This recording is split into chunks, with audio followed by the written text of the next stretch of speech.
For too long, you have mistaken African patience for permission. You thought our silence meant surrender. You believed our diplomacy was weakness. You misread our civility as chains, forgetting that even a lion sleeps with dignity. But I write you now, not wonderful followers and subscribers of Holy Ghost. In the video you're about to watch, the president of Burkina Faso, in the person of Captain Ibrahim Traore, has sent a strong message to France to return everything they've stolen from Burkina Faso. I think this is a good message and coming at the right time.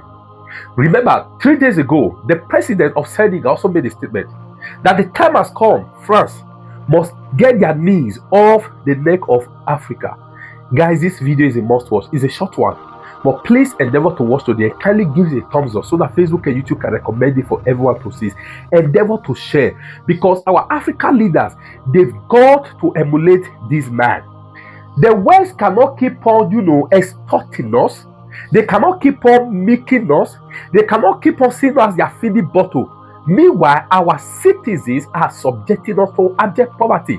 Our leaders, who are so-called Democrats, they cannot fight. Why? Because they are the one that put them there.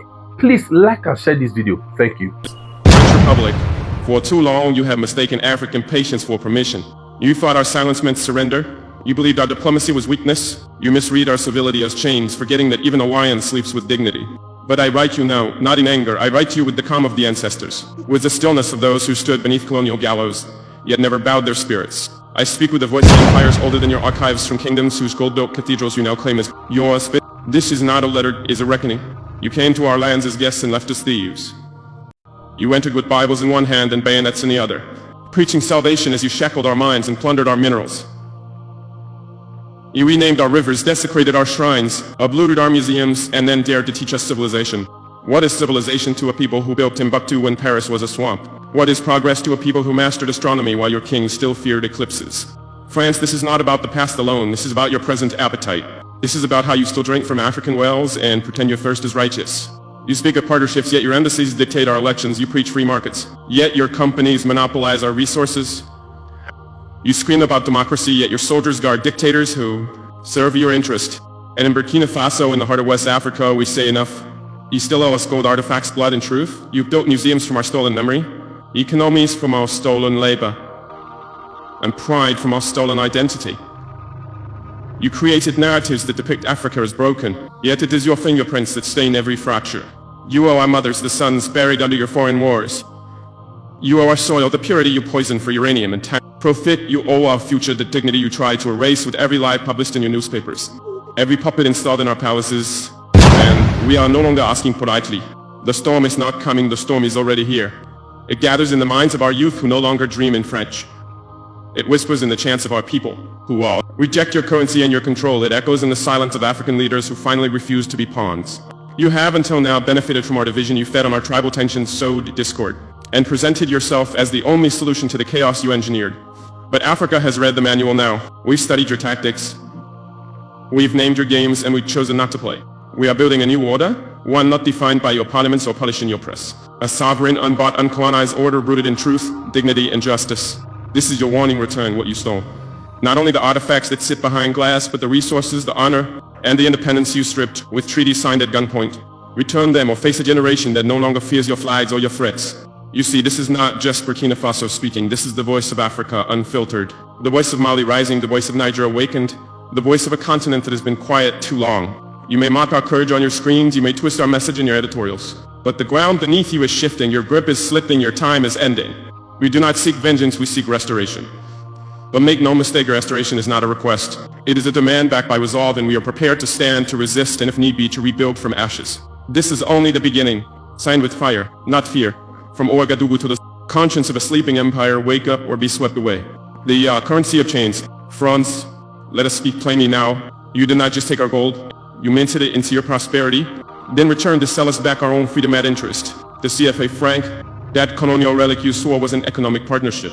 Let the world hear it today. It is not a currency, it is a sheikh. For decades your government claimed it ensured stability. But whose stability? Was it the African farmer who could not export his harvest without your permission? Was it the mother in Ouagadougou whose bread cost more because the euro sneezed in Paris? Was it the young Burkinafaso genius who had to flee to Lyon or Marseille to find value for his mind? No. The only stability it brought was to your stock markets, to your illusion of African dependency, to your dream that our nations would never truly stand alone, because your hand would always be on our throat. Disguised as a handshake, you demanded we deposit our foreign reserves with your central bank. You taxed our sovereignty before we ever collected it. You robbed us and told us to be grateful for your management of the spoils. How dare you? You built cathedrals in Paris with the profits from Congolese rubber, Ivorian cocoa, Burkina cotton, and then had the audacity to place African masks in your museums labeled not as loot, but as artifacts generously donated. You built wealth with stolen hands and then raised those same hands as if they were clean. But we remember how your corporations operated behind puppet regimes siphoning uranium from Niger, while her people sat in darkness. We remember how your embassies played chess with our elections, installing leaders who spoke French fluently but never dared speak freedom. We remember the coups you funded, the resistance you labeled as rebels, the patriots you called threats to democracy. No more. The youth of Africa are not your colony. We are not here to beg. We are not here to bargain. We are here to reclaim, and hear me clearly, this is not a request, and this is a final notice. So return what you stole.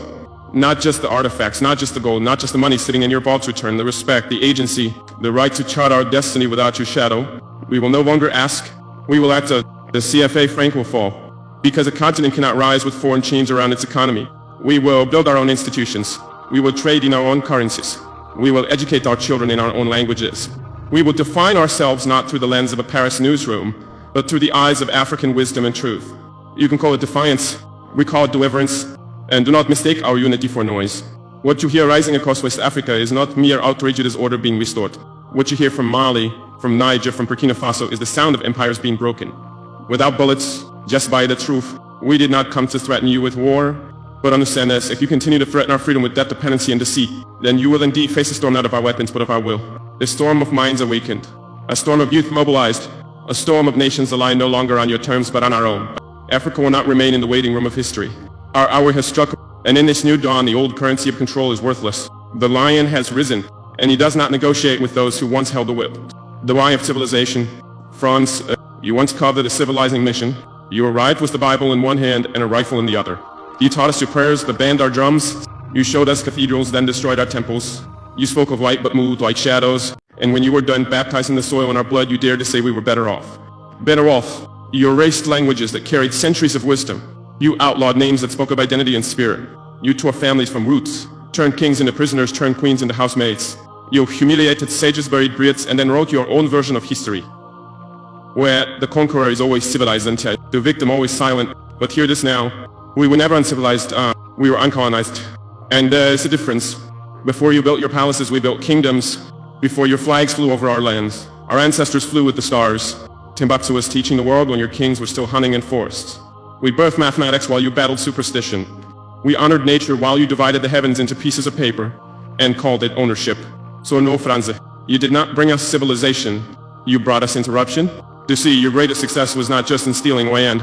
It was in stealing the mirror. You made us see ourselves through your gaze, ashamed of our skin, our tongues, our gods, our rhythm. You didn't just rob gold, you robbed memory. You didn't just take cotton, you took confidence. You didn't just loot minerals, you looted meaning. But now the mirror has shattered. And what stands before you is not the Africa of yesterday. Not the Africa that apologizes for wanting dignity. Not the Africa that boasts when it builds. Not the Africa that waits for handouts dressed as help. We are not ashamed of what we were before you came. We are not confused about what you did. And we are not afraid to say it now. You lied. You lied to our fathers. You lied to the world. And you're still lying every time your media calls our resistance instability. Every time your officials call our independence dangerous. Every time your think tanks publish fear-mongering analyses about military regimes in West Africa. What's truly dangerous is truth, because truth cuts deeper than bayonets. And the truth is this: we do not need your version of civilization. We do not need your endorsement to be free. We do not need your textbooks to define who we are. We will raise our children on the shoulders of our ancestors, not in the shadows of colonizers.